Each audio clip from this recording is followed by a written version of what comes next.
Vida con la historia.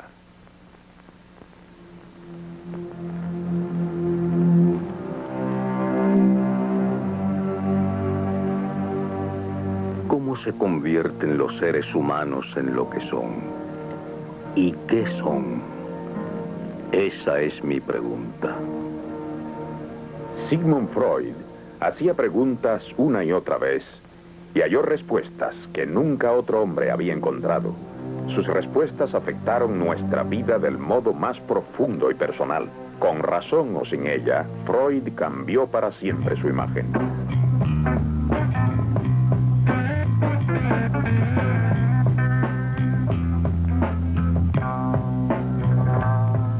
La humanidad siempre reconoció su aspecto espiritual. Yo tuve que demostrar que también había instintos.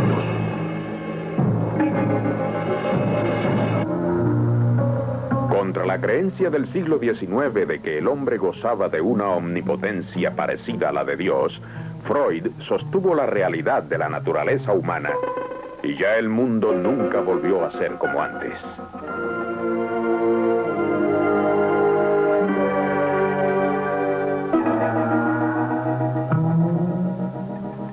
El trabajo de mi vida fue explorar la mente subconsciente del hombre. Ese revuelto mar interno de recuerdos ocultos, fuerzas primitivas y deseos en los cuales no se puede pensar. Si no comprendemos el ciego instinto de agresión y los deseos sexuales, vivimos en un mundo de ilusiones desempeñando un papel en una trágica historia de sombras. El estudio de la mente subconsciente trajo a la luz hasta el último elemento humano en nuestra naturaleza.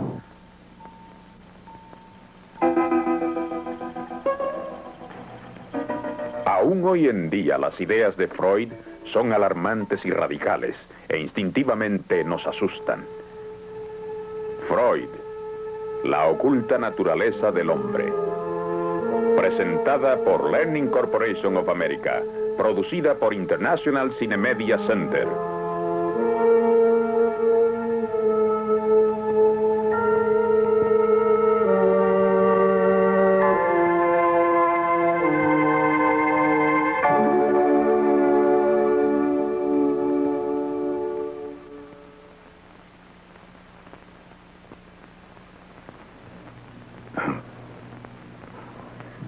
Si ustedes, señoras y señores, están ahí esperando escuchar algo sensacional o hasta procaz, pueden estar seguros de que perderán el tiempo. Me han llamado lascivo, charlatán y cosas peores, porque muchas personas le tienen miedo a mis ideas. Y cuando sienten miedo, pegan duro. Pero yo sabía que estaba destinado a perturbar el sueño del mundo.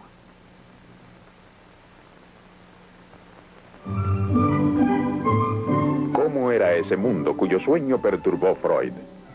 En los 50 años que precedieron a la Primera Guerra Mundial, el hombre estaba convencido de que se acercaba a su perfección final.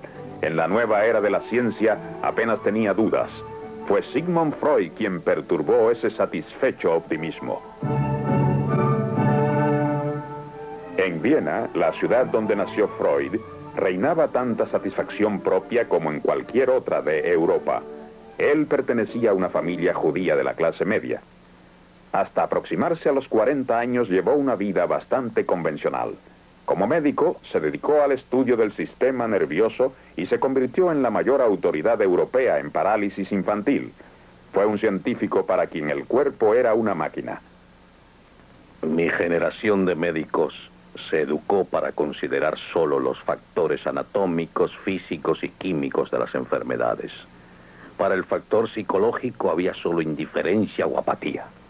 Debido a esa apatía, los métodos para tratar las enfermedades mentales eran crueles. Los médicos solo buscaban causas físicas y daban tratamiento físico. Cuando Freud dejó el laboratorio, descubrió que sus pacientes privados no encajaban en los patrones establecidos. Venían aquí docenas de mujeres día tras día durante años, con parálisis, fuertes dolores, vómitos constantes, alucinaciones y graves perturbaciones de la vista y el habla. Naturalmente, yo buscaba causas físicas, pero sin hallarlas. Y ellas sufrían mucho. Los médicos las llamaban histéricas y las despreciaban. Creían que simulaban o imaginaban sus síntomas. ¿Qué podía uno hacer? Joseph Breuer, un amigo y colega, había tenido éxito con la hipnosis. Una de sus pacientes habló libremente de su pasado. Después, su parálisis y dificultades del habla y la visión mejoraron mucho. Ahora sabemos que no fue la hipnosis. Yo descarté eso pronto. Fue el hablar acerca de recuerdos dolorosos lo que alivió los síntomas. Esos recuerdos parecían estar muy ocultos en las mentes de mis pacientes. Señora, ¿no puede pensar en nada? ¿No recuerda nada? Oh, sí, pero...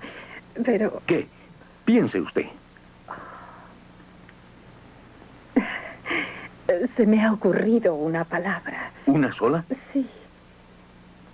Pero qué tontería. Dígala de todos modos. Conserje. ¿Nada más? No.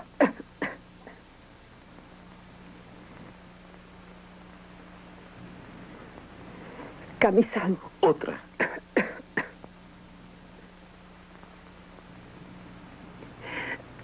Cama. Mi cama. Oh. ¿Qué más? Recuerdo que me dio la impresión de que un demonio se resistía a salir de su cuerpo, porque si salía sería su fin. Oh. Ciudad. Ciudad. ¿Qué más? Diga. Diga. Un carromato. Siga. Siga. Siga.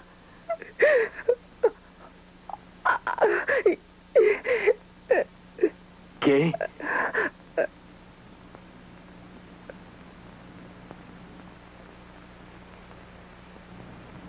Cuando yo era niña y mi hermana tenía 12 años, ella se volvió loca de pronto una noche y la tuvieron que atar y traerla a la ciudad en un carromato. Y fue el conserje quien la amarró y la trajo a la clínica. Pero yo presentí que había algo más oculto en esa historia y seguí tratando de obligarla a hablar para descubrir los recuerdos que realmente la perturbaban. Señora, esto ha sido demasiado fácil. Estoy convencido de que eso es solo parte de la historia. Diga otra palabra. Secreto. ¿Tenía un secreto con su hermana? Yo dormía con ella. Siga. Hombre. Sí. Desnudo. ¿Quién era ese hombre que iba allí de noche desnudo? ¿Era un pariente? Sí, él era. ¿Era su...?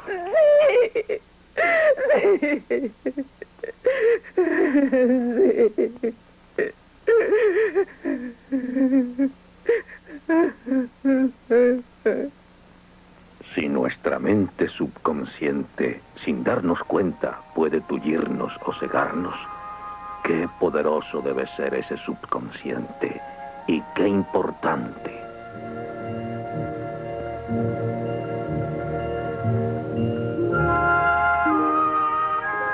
Y Freud empezó su viaje para explorar la mente subconsciente.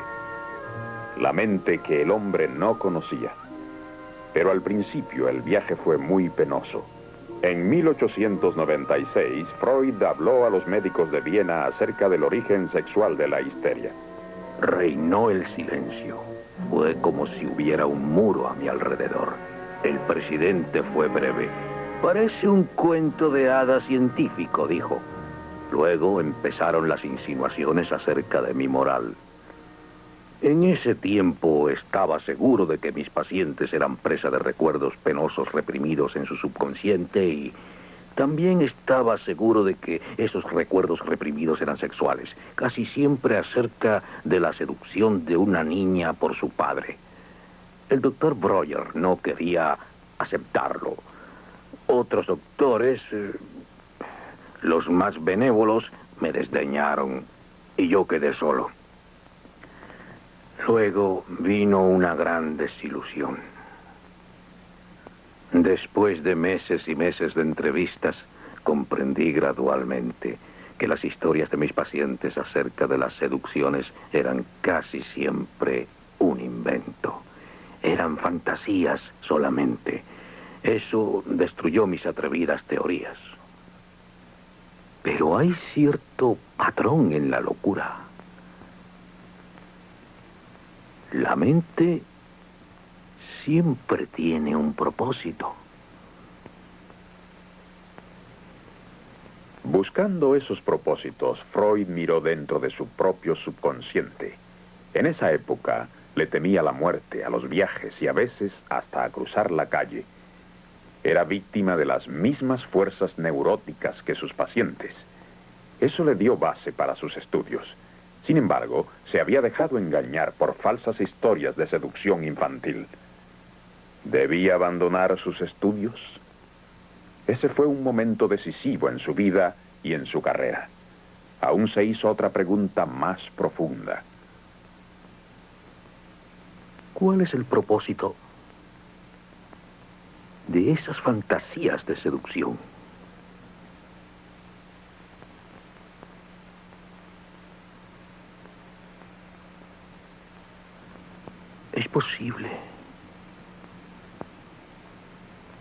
Es posible que las mismas fantasías sean importantes. Era posible que las fantasías también significaran algo. Es extraño, pero a pesar de mis dificultades, yo tenía un sentimiento de victoria y no de derrota. Las fantasías son como sueños, y pronto descubrí que yo podía aprender mucho de los sueños de mis pacientes.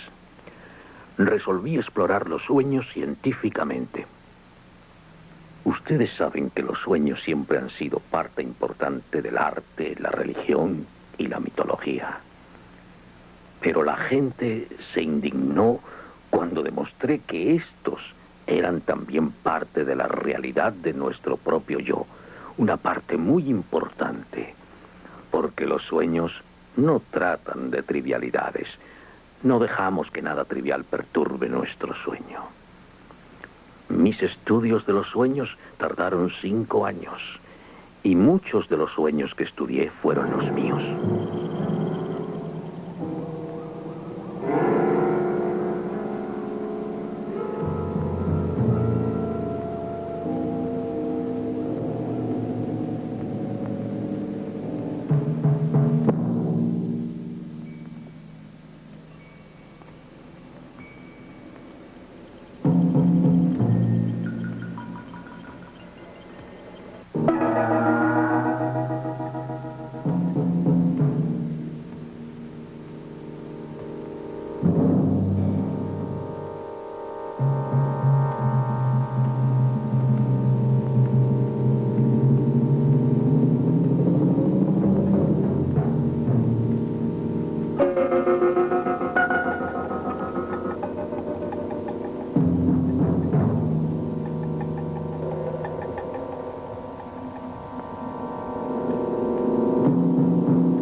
Eso fue algo que soñé cuando tenía 7 u 8 años. Y fue tan vivo y aterrorizante que lo recordé bien y pude analizarlo años más tarde. Aún en el sueño, reconocí la cama de mi madre. Pero esos pájaros, ¿qué eran? ¿Qué significaban? Recordé que días antes de haber soñado eso, había visto una Biblia ilustrada y vi dioses egipcios con cabezas de pájaros celebrando ritos funerales. Supe que la que iba en la litera era mi madre, porque mi terror lo causó el miedo de que ella hubiera muerto. El significado era claro, ¿no creen? El sencillo temor a la muerte de ella. Pero eso era solo lo que llamé el sentido manifiesto del sueño, el superficial. Aún en los sueños están nuestros sensores tratando de disfrazar el significado verdadero de ese sueño. Al profundizar, descubrí que la figura de la litera era el recuerdo de mi abuelo moribundo. ¿Mi abuelo? Tal vez yo había puesto a mi padre en esa litera fúnebre. Y los pájaros significaban otra cosa. Unos días antes de soñar eso, estuve jugando con Philip, un chico vecino. Él hablaba de contactos sexuales y usó una palabra vulgar que yo no conocía. Fue Vögel en alemán. Y procedía directamente de la palabra alemana que significa pájaro, Vogel. Descubrí el significado prohibido de mi sueño, el verdadero significado, el que pretendían ocultar mis sensores mentales aún durmiendo. La ansiedad que estaba disfrazada era sexual.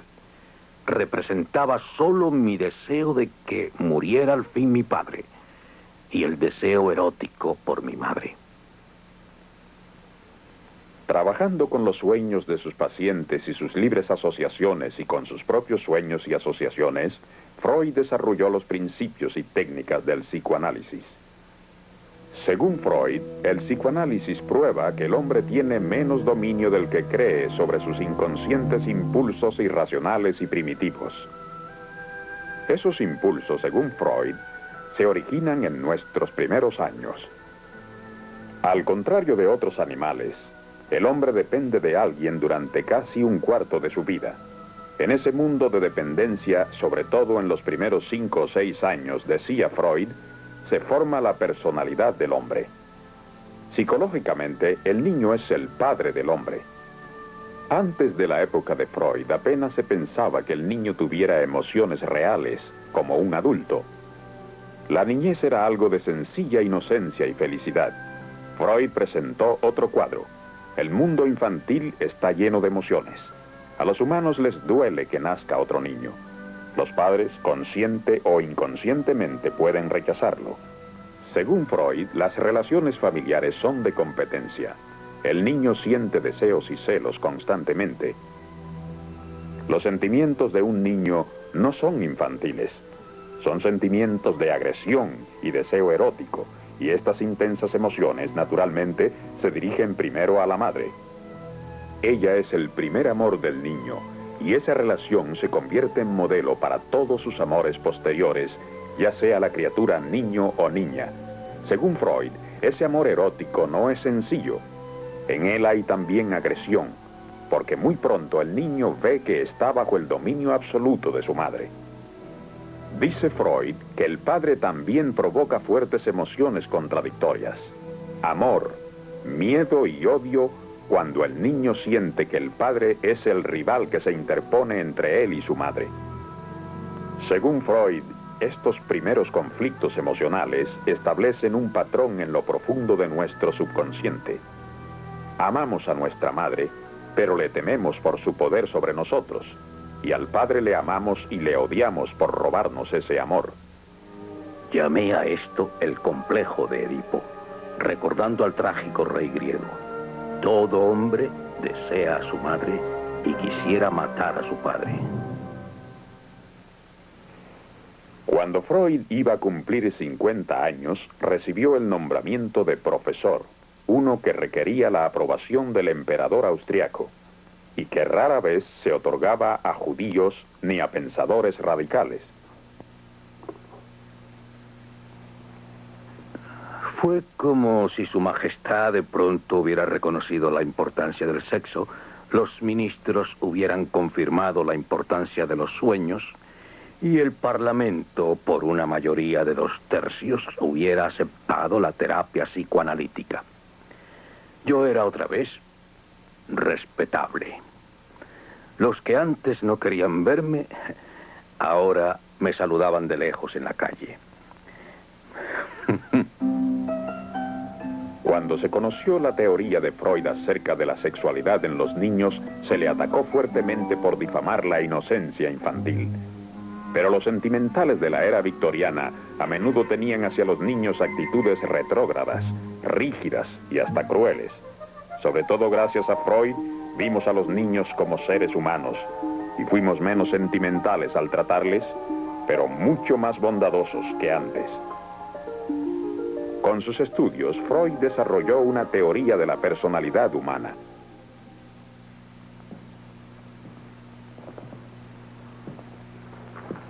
Esto fue lo que descubrí.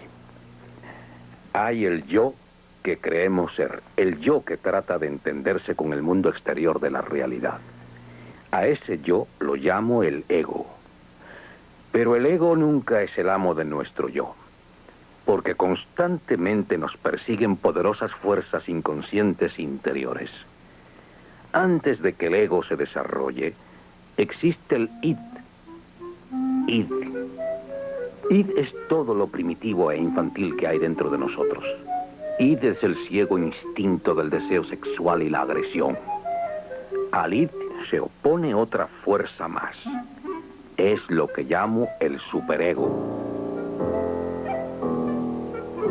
El superego es estricto, nos castiga, nos reprime. Es herencia de la reprensión de nuestros padres y las restricciones que nos impone la sociedad en que nos criamos. Yo descubrí que existen 3 elementos distintos en nuestra personalidad. El ego, que se desempeña en el mundo de la realidad, pero que está constantemente afectado por las exigencias del id y el superego. ¿Qué quieres decir con que no estás seguro, David?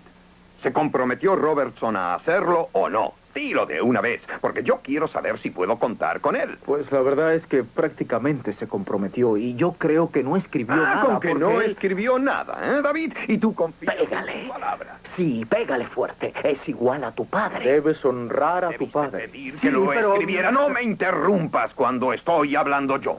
Tu padre es bueno, Que David. aquí Todos nada lo vale dicen. si no se hace por eso. Honra a tu padre.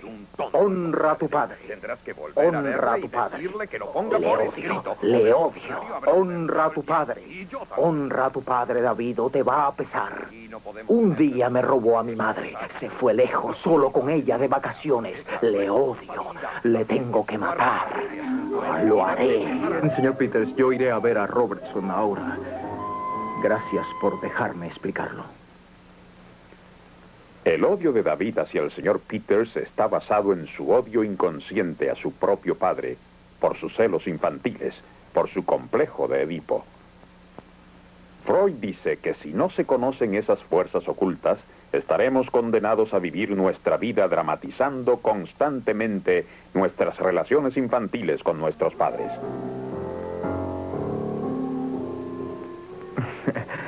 Celebro que estemos solos. ¿En un restaurante? Solo me refiero a que cada vez que te visito está allí tu compañera. ¿No sale ya nunca? Sí, a veces. Es lindo tu vestido, Peggy. Gracias, David. Yo deseo más, más. Sí, deseo. David, los caballeros no miran así a una chica. Tú sabes que no, ¿eh? Honra a tu madre. Honra a tu madre. ¿Quieres comer algo? No, gracias. Yo he comido ya. Yo deseo. Sí, David, mi vida. Ven, reclínate sobre mi pecho. Yo deseo.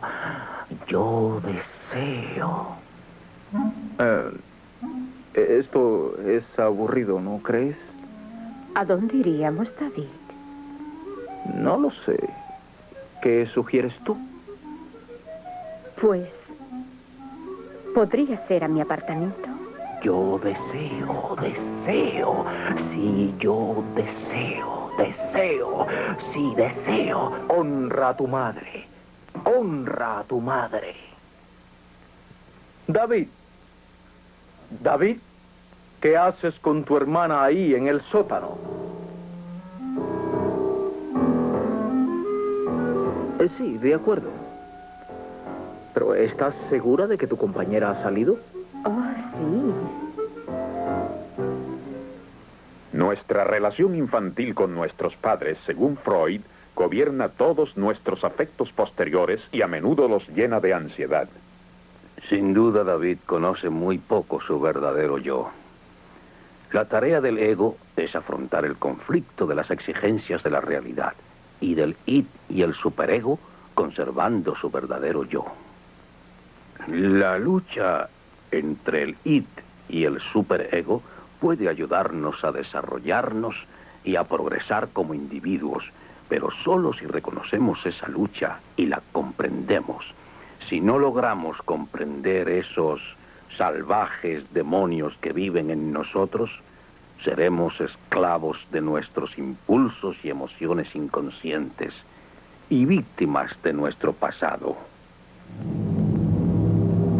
Nuestra vida de adulto está profundamente influenciada por las emociones primitivas de nuestros primeros años. Esta idea revolucionaria en los tiempos de Freud es básica para que el hombre se comprenda a sí mismo y comprenda su civilización. El conocimiento de esas poderosas fuerzas de nuestro subconsciente puede asustarnos, pero también puede libertarnos.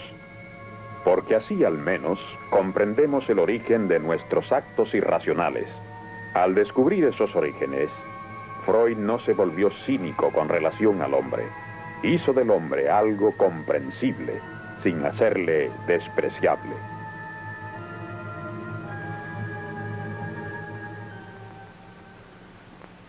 Yo no tengo consuelos que ofrecer, ni esperanzas. Les ofrezco solo una libertad limitada, verse libres de la ilusión y de la infantil esclavitud con el pasado. Les ofrezco algo que es muy difícil de conseguir, que puedan comprenderse de modo real siempre y proteger su yo individual también de las salvajes fuerzas interiores y de las de su sociedad.